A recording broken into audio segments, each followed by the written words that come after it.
नमस्कार, मैं हूं मनोज सैनी। पहली खबर पहली बहस में आपका स्वागत है।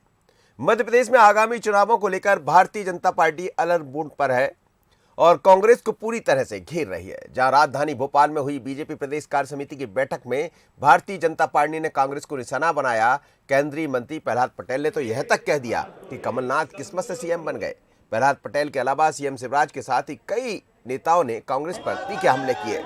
लेकिन जिस तरह कांग्रेस भी सक्रिय दिखाई दे रही मध्य प्रदेश में और जो हमले हुए हैं, तो क्या हमलों के बाद ये माना जाए जिस तरह से कांग्रेस को निशाना बनाया गया, क्या बीजेपी भी ये मानकर चल रही है कि निशाने पर कांग्रेस को रखना ही होगा? वैसे भी विपक्ष है और विपक्ष लगातार सरकार को निशाना बनाता है, लेकिन बात बीजेपी की तरफ से हुई है तो फिर ये भी हम समझेंगे। लेकिन सुनते हैं, समझते हैं कि आखिर क्या कहा अलग अलग भारतीय जनता पार्टी के नेताओं ने, चाहे सीएम शिवराज जी की बात करें, केंद्रीय मंत्री प्रहलाद पटेल की या फिर गोविंद सिंह राजपूत की। सुनिएगा क्या कहा।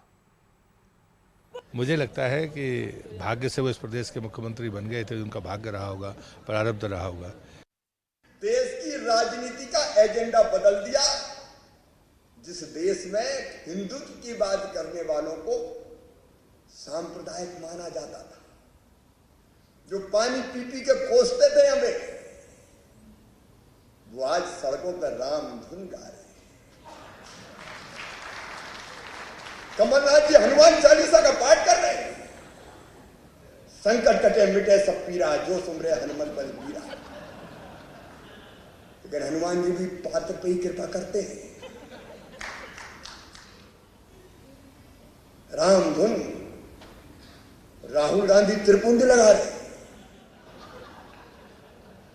यह एजेंडा बदल कर रख दिया भारतीय जनता पार्टी ने। कांग्रेस में सिर्फ औपचारिकता होती है, नेता आते हैं, लंबा भाषण देते हैं, चले जाते हैं। इसके बाद में वहाँ इस प्रकार से चर्चाएं, इस प्रकार से नीतियां, इस प्रकार से कार्य योजना मैंने तो कहीं बनते हुए नहीं देखी। चलिए, तो आप सुन रहे थे अलग अलग नेताओं को जो कह रहे थे कि कांग्रेस आजकल रामधुन कर रही है। कमलनाथ जी हनुमान चालीसा पढ़ रहे, शिवराज जी कह रहे थे और प्रहलाद पटेल ये कह रहे थे कि किस्मत से सीएम बन गए। पर जो भारतीय जनता पार्टी में शामिल हुए गोविंद राजपूत, वो बता रहे थे कि कांग्रेस और भारतीय जनता पार्टी में बहुत फर्क है। हमला उनका भी कांग्रेस पर था, लेकिन लगातार भारतीय जनता पार्टी को निशाना भी कांग्रेस बना रही। हम देख रहे हैं कि कई तरह की बैठकें चल रही है। कमलनाथ आज भी मंदसौर में है और जाहिर सी बात है कि निशाने पर सरकार होगी। मंदसौर वही है जहाँ किसान का जो मुद्दा सामने आया था, उसको लेकर बड़ा मुद्दा कांग्रेस ने बनाया था। हालांकि उसके बाद भारतीय जनता पार्टी वहां से चुनाव जीती। लेकिन क्यों है निशाने पर कांग्रेस, आज समझा जाएगा इसी बात को। पहली बहस पहली खबर में मेरे साथ तीन मेहमान जुड़ रहे हैं। दिनेश गुप्ता जी है, वरिष्ठ पत्रकार, सर आपका बहुत स्वागत है। फिरोज सिद्दीकी है, कांग्रेस के प्रवक्ता, फिरोज जी आपका भी स्वागत है। राकेश शर्मा जी है, भारतीय जनता पार्टी के प्रवक्ता, राकेश जी आपका भी बहुत स्वागत है। फिरोज सिद्दीकी जी, निशाने पर कांग्रेस है? ऐसा है मनोज जी, खाली दिमाग शैतान का घर होता है। मैं कल जितनी भी इनकी बातें सुन रहा था कार्य समिति में, कार्य समिति का एजेंडा नहीं पता क्या था, निकल के क्या आया जनता के हित में वो भी नहीं पता क्या हुआ। मैं तो पूरी इनकी प्रेस ही देख रहा था कि क्या क्या हुआ है। जिस तरीके से आप दूसरे के जो धार्मिक भावनाओं को आहत पहुंचा रहे हैं कि राहुल गांधी जी त्रिपुंड लगाते हैं, कमलनाथ जी कभी हनुमान चालीसा पढ़ते देखा। मैं समझता हूँ प्रदेश के मुख्यमंत्री को ऐसी बातें करना, कम से कम एक चीफ मिनिस्टर को ऐसी बातें करना शोभा नहीं देता। उनको ऐसी बातें नहीं करना चाहिए। जहाँ तक प्रहलाद पटेल जी, कमलनाथ जी ये किस्मत से सीएम बन गए, जनता के आशीर्वाद से, जनता के समर्थन से कोई भी मुख्यमंत्री बनता है और कोई भी मुख्यमंत्री पद से हटता है। और जिस भी तरीके की हम चीज़ें पूरी कार्य समिति में देखें, लब्बो लुआब ये था कि जनता के लिए कुछ नहीं था। मिंटो हॉल का नाम बदला गया, खाली एक बोर्ड निकाल के दूसरा बोर्ड लगा दिया गया। कुशाभाऊ ठाकरे जो थे वो पितृपुरुष थे भारतीय जनता पार्टी की, उनका सम्मान कांग्रेस पार्टी भी करती है। वो इतने कमतर या इतनी छोटी शख्सियत नहीं थे कि किसी बिल्डिंग का नाम को पुतवा के उनका नाम लिखवाया जाए। हाँ, ये ज़रूर हमको याद है कि कुशाभाऊ ठाकरे जी एक ट्रस्ट बना है, उस ट्रस्ट के को आज तक ज़मीन मिली है। हाँ, ज़मीन मिल गई है, लेकिन उस पर आज तक काम नहीं हुआ। बेहतर होता कि कुशाभाऊ ठाकरे जी के नाम से कोई अनाथ आश्रम, कोई वृद्धाश्रम, कोई जी। अस्पताल, कोई ऐसी चीज़, एक बड़ी चीज़ बनाई जाती और उस पर उनका नाम लिखा जाता तो वो पूरा प्रदेश गौरवान्वित होता। 112 साल पुरानी बिल्डिंग का नाम बदल के हम क्या संदेश देना चाह रहे हैं और क्या कहना चाह रहे हैं, ये बात आज तक मुझे समझ में नहीं आई। वही भारतीय जनता संदेश जो पार्टी में हबीबगंज का नाम बदलकर रानी कमलापति किया हाँ, गया, सही बात है। वही संदेश जो टंट्या मामा के नाम पर अब नाम होंगे, तो उस संदेश जो क्या है? जो संदेश खंडवा यही है कि आदिवासी जनजाति को बढ़ाया जाए, बढ़ाना है। बिल्कुल हम स्वागत करते हैं इस बात का, जैसा बीजेपी कह रही। बढ़ाना है, स्वागत करते हैं, लेकिन इसका मतलब ये हो गया कि विकास के नाम पर आपकी सोच अब जीरो हो चुकी है।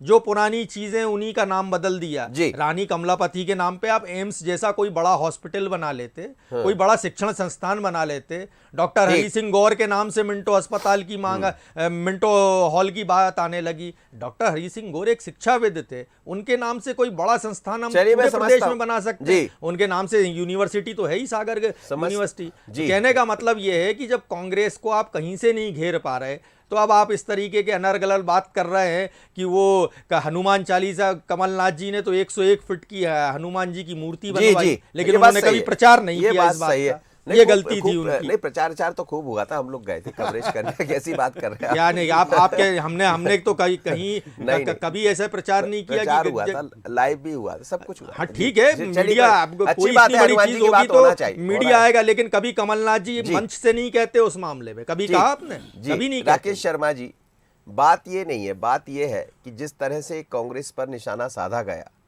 विपक्ष का काम है सरकार को निशाना बनाना, सरकार का काम है विपक्ष की बातों का जवाब देना, लेकिन जो दिखाई दे रहा है उससे लग रहा है कि इस बार कांग्रेस सक्रिय है मध्य प्रदेश में। और भारतीय जनता पार्टी ने अपने जो 4 एजेंडे तय किए, 4 प्रस्ताव रखे, उसमें एक प्रस्ताव ये भी था कि कांग्रेस की नकारात्मक छवि को हम जनता के सामने लेकर जाएं, जिस तरह से नकारात्मक भाव पैदा करती है, तो उसको भी प्रस्ताव में लाया गया, राजनीतिक प्रस्ताव में बाकायदा। तो क्या कांग्रेस से कहीं ना कहीं एक डर, एक खौफ है बीजेपी के भीतर? देखिए मनोज जी, आप हिंदुस्तान के बड़े पत्रकारों में शामिल हैं।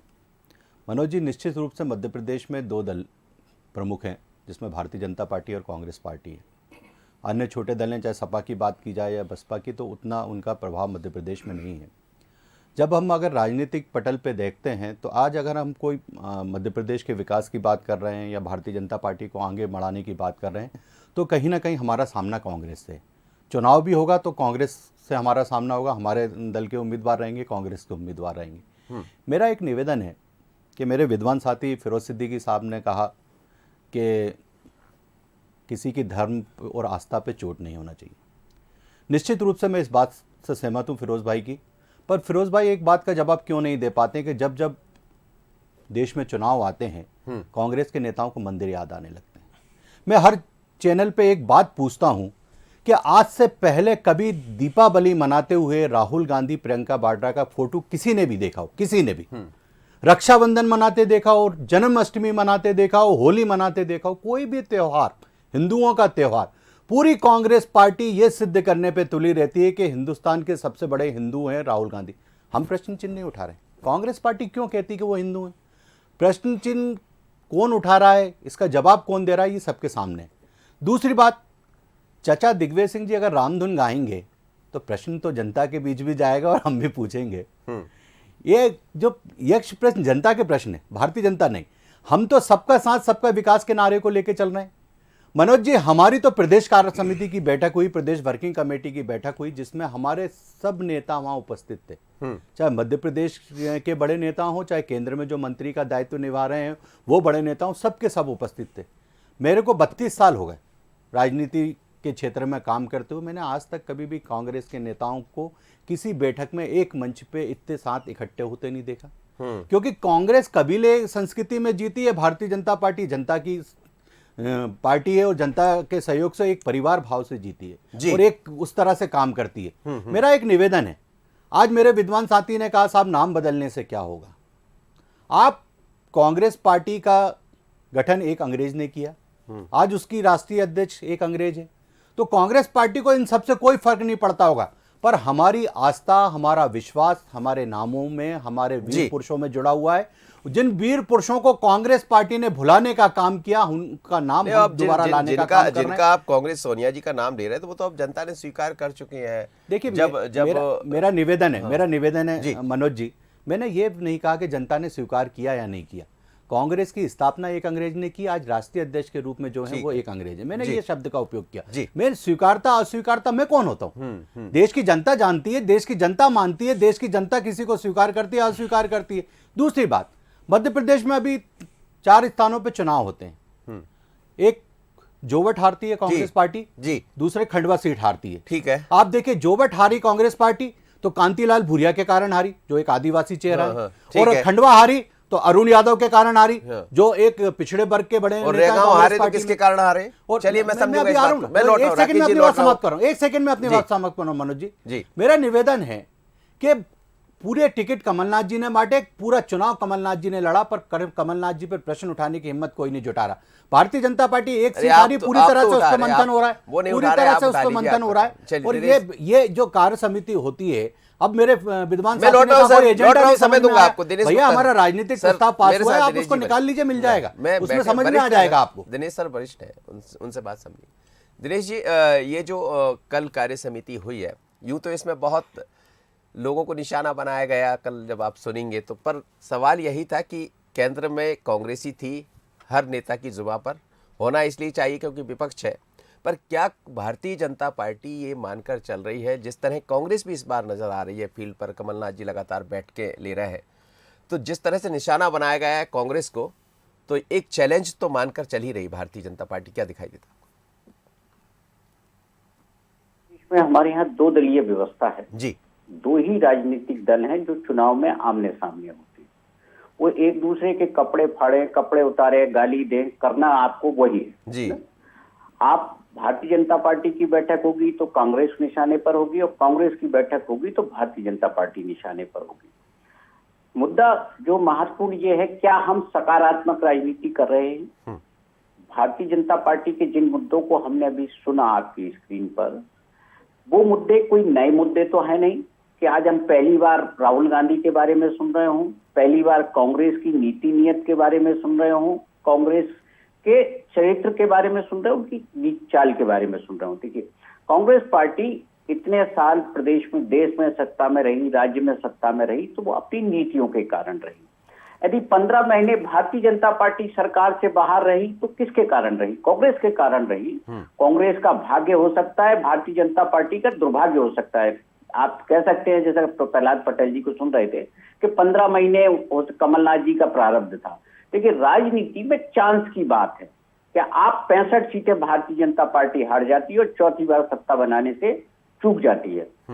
जिस तरह से प्रदेश में सत्ता आई भारतीय जनता पार्टी की, क्या उसे हम लोकतांत्रिक तरीका माने? मुझे तो नहीं लगता कि ये जो है भारतीय जनता पार्टी की नीति या उन कुशाभाऊ ठाकरे की नीति है, जिसका नामकरण मिंटो हॉल की जगह आपने ठाकरे जी का नामकरण किया। देखिए, महत्वपूर्ण ये चुनाव है 2 साल बाद, और 2 साल से आप किन किन मुद्दों की तरफ जा रहे हैं? आप आदिवासी मुद्दे पर जा रहे हैं। तो लगता है कि अनुसूचित जाति और ओबीसी का जो मुद्दा है, वो भारतीय जनता पार्टी ने उस वोटर को फिलहाल साइडलाइन कर दिया, एक तरफ रख दिया। इस वक्त जो कांग्रेस का कोर वोटर है, आदिवासी वोटर, जिसे अनुसूचित जनजाति वोटर कहते हैं, और 47 विधानसभा की सीटें हैं जो 90 के करीब सीटों पर असर डालते हैं। तो भारतीय जनता पार्टी की जो चिंता है वो कांग्रेस नहीं है, कांग्रेस से जुड़ा हुआ आदिवासी वोटर है।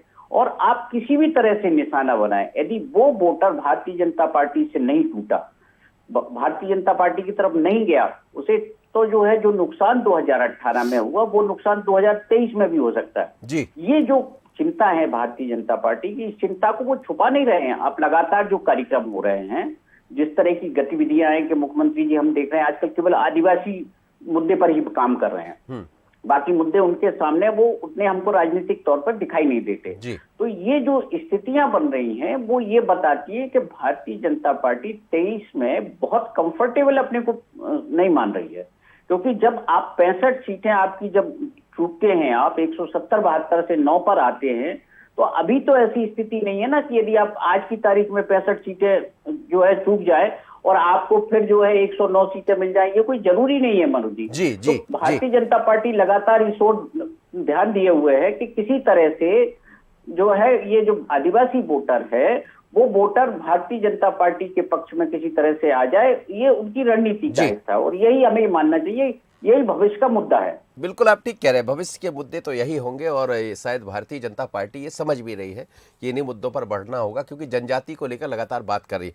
फिरोज जी, बैठ के आप क्या अभी चल रही है और निशाना वही होता है भारतीय जनता पार्टी, दिनेश जी भी वही कह रहे हैं कि दो दलीय व्यवस्था है, एक दूसरे पर निशाना तो आप लोग साधते रहेंगे, पर सक्रियता ये दिखा रही है कांग्रेस की भी कि कांग्रेस इस बार सक्रिय है।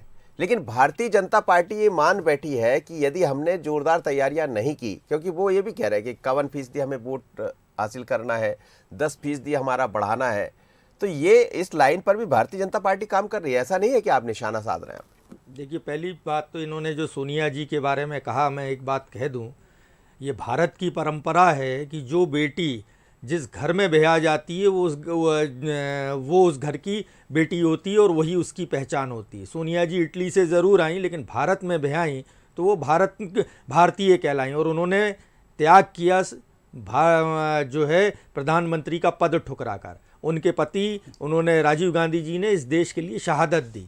जहाँ तक ये रामधुन की बात कर रहे हैं, तो ये जो नकारात्मक राजनीति कर रहे हैं, जो बार बार किसी के धर्म की बात को उठा लेते हैं किसी को, तो हम भारतीय जनता पार्टी को बता दें, ये जो रामधुन है ये हमारी सनातनी संस्कृति है। इसमें हिंदू, मुस्लिम, सिख, ईसाई सब मिलके राम का नाम लेते हैं, अल्लाह का नाम लेते हैं और ये शांति और अहिंसा का प्रतीक है। और रामधुन जो है ये रामधुन अब चलती रहेगी और लोगों को ये पता रहेगा कि सनातन धर्म, हमारा जो सनातन धर्म है वो सर्वधर्म संभाव है। तो ये अब जो है ये तो अब हर गांव में हो रही है और पदयात्रा में हो रही है, तो ये तो अब चलता रहेगा। और जो भारतीय जनता पार्टी है, भारतीय जनता पार्टी के पास बताने के लिए, मतलब 2 साल के करीब उनकी सरकार हो गई, बताने के लिए उनके पास 2 एजेंडे नहीं हैं जिसको लेकर वो लोगों के बीच ये कह सके कि ये देखो ये हमने करके दिखाया। पूरी कार्य समिति की बैठक में देख लीजिए, इतने दिन के इनके एजेंडों में देख लीजिए। नहीं, उन्होंने राजनीतिक प्रस्ताव पारित किया है उन्होंने। राजनीतिक प्रस्ताव में यही बातें है कि किस तरह सरकार ने काम किया, उसमें हमला भी बोला, उसमें भी आप पर कहा कि मोदी जी को लोग ऐसा कहते थे, लेकिन मोदी जी ने क्या किया, वो सब बातें पूरी सामने है। जो असल मुद्दे हैं, भारतीय जनता पार्टी उनकी तरफ तो जवाब दे नहीं पा रही। महंगाई का, आर्थिक स्थिति का, आप जो सारी बातें हैं वह भारतीय जनता पार्टी उनके जवाब नहीं दे पा रही। और मैं दिनेश जी की बात से को फिर दोहराऊंगा कि उन्होंने ये सही बात कहा कि ये जो नकारात्मक राजनीति भारतीय जनता पार्टी कर रही है वो बंद होना चाहिए। कांग्रेस सकारात्मक राजनीति कर रही है, हम इनके ऊपर व्यक्तिगत आक्षेप नहीं लगाते, इनके नीतियों पर सवाल उठाते हैं। महंगाई को लेकर पदयात्रा कर रहे हैं, आदिवासियों के, दलितों के मुद्दे उठा रहे हैं, हम आदिवासियों की जो परेशानी उनको उठा रहे हैं। हम तो बिल्कुल सीधी सकारात्मक राजनीति कर रहे हैं, लेकिन जवाब जो है वो नकारात्मक। चलिए, वो तो अभी कह भी रहे, बाकायदा राजनीतिक प्रस्ताव में कांग्रेस की नकारात्मक बात की जिक्र भी हुआ। जरा सुन लेते हैं क्या कहा भारतीय जनता पार्टी ने जब अपना कार्य समिति में बात रखी, तो किस तरह कांग्रेस की बातों को खुलासा करेगी, ये भी एक प्रस्ताव आया। सुनिएगा क्या कहना था, सुनिए। हमारी राज्य सरकार और केंद्र सरकार के साथ साथ हमारे संगठन ने समरसता के भाव को अपनाते हुए जो उल्लेखनीय हमने जो उपलब्धि हासिल की, जो उल्लेखनीय हमने कार्यक्रम बनाए हैं उस पर, और प्रदेश और देश में जो विपक्ष की जो नकारात्मक भूमिका है, संकट के दौरान भी इस प्रकार का रवैया कांग्रेस का रहा और जब विकास के हम काम करते हैं उस समय भी वो विरोध की जिस प्रकार की भाषा बोलते हैं, वो सारे विषय को लेकर के हमने एक संपूर्ण राजनीतिक प्रस्ताव कार्य समिति प्रस्तुत किया है। ये जो 15 महीने का एक दुरावस्थावादी शासन था जिन्होंने पूरे मध्य प्रदेश को गप में ले जाने का काम किया था, ये उन्हीं के लोग कहते थे कि मध्य प्रदेश भ्रष्टाचार में आकर डूब गया है। ये उन्हीं के लोग कहते थे कि मध्य प्रदेश किस प्रकार से आज गर्त में चला जा रहा है। मुख्यमंत्री कोई है, सरकार कोई चलाता है, और सरकार के नुमाइंदों पर जिस प्रकार के आरोप लग रहे थे, आज मुझे यहाँ उल्लेख करने की जरूरत है। हमारे कार्यकर्ताओं ने इसको साकार रूप में प्रदर्शित किया था, तो 28 विधानसभाओं के उपचुनाव में मध्य प्रदेश को बचने वाली सरकार को बनाने के लिए माननीय शिवराज सिंह चौहान के नेतृत्व में बनी सरकार को प्रचंड बहुमत से 28 विधानसभा के चुनाव में जिताकर कार्यकर्ता होने का गौरव पूरे मध्य प्रदेश को, पूरे देश को बताने का था। चलिए, बात हो रही थी उपचुनाव की, बात हो रही थी प्रस्ताव की। जी राकेश शर्मा जी जवाब दीजिएगा फिरोज सिद्दीकी जी की बातों का। राकेश जी। देखिए मनोज जी, मैं तो बार बार ये इस बात को हर मंच से कहता हूँ कि कोई रामधुन गाए या मंदिर जाए, इससे किसी को कोई फर्क नहीं पड़ता। फर्क पड़ा ना आपको? नहीं, मैं अभी मैं बात पूरी कर लूँ, आपकी अनुमति हो तो। जी। मैं सिर्फ इतना कहना चाहता हूँ कि जब हमारी आस्था के साथ खिलवाड़ होता है तो हमें तकलीफ होती है। यही राहुल गांधी, प्रियंका गांधी जब उत्तर प्रदेश या मध्य प्रदेश आते हैं तो त्रिपुंड लगाते हैं, जनेऊ धारण कर लेते हैं, और जैसे ही केरल जाते हैं प्रियंका वाड्रा क्रॉस पहन लेती हैं, राहुल गांधी टोपी पहन लेते हैं। ये जो अंतर है, ये जो खिलवाड़ है, ये जो मजाक है धर्म के साथ, लोगों को की आस्था पे इससे चोट पहुंचती है। यही वही दिग्विजय सिंह जी, आप ये देखिए कि जाकिर नायक की जो विचारधारा उसको पूरे विश्व में फैलाने की बात कर रहे हैं। जो जाकिर नायक कम से कम 80 देशों में आतंकवादी के रूप में दर्ज है, हिंदुस्तान से जो फरार चल रहा है, उसकी विचारधारा को पूरे विश्व में फैलाने की बात करते हैं। ये वही दिग्विजय सिंह जी हैं जो बाटला हाउस में शर्मा जी इंस्पेक्टर मारे जाते हैं, उसकी शहादत की बात नहीं तो करते, बात मुद्दों की होगी या यही सब बताइए आप? महिमा मंडन करते हैं। मैं आ रहा हूं। बात और जब भोपाल से चुनाव लड़ते हैं, कांग्रेस यही बीजेपी बताती रही कुछ। मेरा निवेदन, बहुत सारे मुद्दे हैं, महंगाई बढ़ रही है, मैं आ रहा हूं, टमाटर 80 रुपए किलो होने लगा। लोग मनोज जी, आप भी सब्जी मंडी जाते हैं और मैं भी सब्जी मंडी जाता हूं। हाँ, आप भी वहां से सब्जी खरीदते हैं, मैं भी सब्जी खरीदता हूं। और हो सकता है कि कांग्रेस के नेता नहीं जाते हो तो इसलिए नहीं मालूम। मेरा निवेदन है, मैं 2 शब्द कह के इस पे बात अपनी समाप्त करूंगा। महंगाई की बात होती है, डीजल पेट्रोल की बात होती है, जोर जोर से कांग्रेस के नेता चिल्ला के बोलते हैं। केंद्र की सरकार, मध्य प्रदेश की सरकार डीजल पेट्रोल पे रेट कम करती है। छत्तीसगढ़ की सरकार, राजस्थान की सरकार, महाराष्ट्र की सरकार क्यों नहीं जागती? एक और बात, मेरा बहुत सामान्य सा एक यक्ष प्रश्न है। मनमोहन सिंह जी की सरकार में 180 रुपए किलो तुअर की दाल खरीदी थी, आज 93 है। 80 रुपए किलो प्याज खरीदी थी, आज 15 रुपए किलो। मैंने 2 छोटे छोटे शब्दों में अपनी बात को कही। मेरा यह कहना है, भारतीय जनता पार्टी की सरकार आदिवासी के घर तक अनाज पहुंचा रही है। भारतीय जनता पार्टी की सरकार ने 500 आदिवासियों को वाहन उपलब्ध कराए, ट्रक, जिसने उनको रोजगार भी मिला। यह सिर्फ 70 साल से गरीबी, पिछड़ा, दलित, हर बार एजेंडा चेंज होता है कांग्रेस पार्टी का, और उसके बाद उसका जब शोषण हो जाता है और जब वो पूछता है इनसे कि तुमने मेरे लिए क्या किया, तो ये जवाब ना देके दूसरा एक नया ये बताइए, बस यही तो बताना है। राम धुन तो खैर हो ही रही है, सबको धुन लग गई, राम की धुन आपको भी लगी है, उनको भी लगी, लगना भी चाहिए। राम सर, की बात हम है। तो शुरू से राम मंदिर हमारे एजेंडे में शामिल था। कांग्रेस पार्टी काल्पनिक पात्र कहती थी राम को, राम सेतु का अस्तित्व नहीं, ये कांग्रेस पार्टी कहती थी। आज हमको अच्छा लग रहा है ना कि आप राम को याद कर रहे हैं, अच्छी बात, अच्छा लग रहा है मुझे। दिनेश सर, क्या ये माना जाए कि 23 की जो हम बात कर रहे हैं, दोनों तरफ से दिखाई दे रहा है, लगातार कांग्रेस की बैठकों में भी ये चर्चा है और भारतीय जनता पार्टी में भी। 23 थोड़ा सा दूर है, लेकिन जो सक्रियता दोनों ही दलों की मध्य प्रदेश में दिखाई दे रही, क्या 23 के इलेक्शन बहुत अलग होंगे? जो सब आरोप प्रत्यारोप तो चलते रहेंगे, लेकिन बात मुद्दों की भी होगी। जी मनोज जी, 23 का चुनाव हो या आप मध्य प्रदेश के अतीत में जो चुनाव हुए हैं, उन चुनाव में केवल आपको 2003 का एक जो विधानसभा चुनाव है, ऐसा चुनाव दिखेगा जिसमें बिजली सड़क पानी मुद्दा था। इसके बाद क्या था? इसके बाद सोशल इंजीनियरिंग थी, पॉलिटिकल इंजीनियरिंग थी, और इस जो है वोटों को जो है आप कैसे मैनेजमेंट करते हैं, और कांग्रेस पार्टी के भीतर जो गुटिये राजनीति है उसको कैसे प्रभावी करते हैं। ये जो है भारतीय जनता पार्टी की भी राजनीति रही और कांग्रेस की राजनीति भी रही। आप ये देखिए कि 2008 का चुनाव कांग्रेस हारती है, 2013 का भी हारती है, लेकिन 18 का चुनाव नहीं हारती है। तो ये कहीं ना कहीं जो है 3 से लेके 18 तक कांग्रेस ने कुछ सीखा ही होगा। तो जो सोशल इंजीनियरिंग कांग्रेस किसी जमाने, जिसकी बात दिग्विजय सिंह का आप किया करते थे, पॉलिटिकल मैनेजमेंट और सारी चीजें, वो मैनेजमेंट उनके हमेशा फेल रहे। अब यदि 18 में पास हो गए वो, तो आगे फिर वो उसी पर काम करेंगे। मुद्दा क्या है? हमेशा सरकार के खिलाफ बहुत सारे असफलताएं मुद्दा होती है।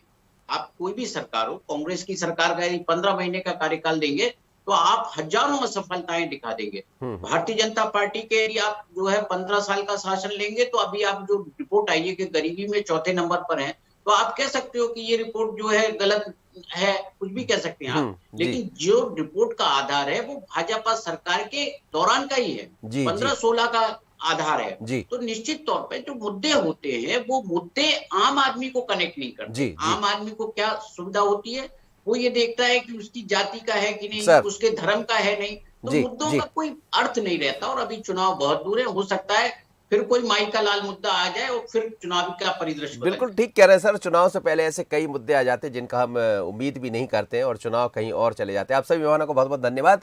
लेकिन 2023 से पहले दोनों ही दल खासे सक्रिय है।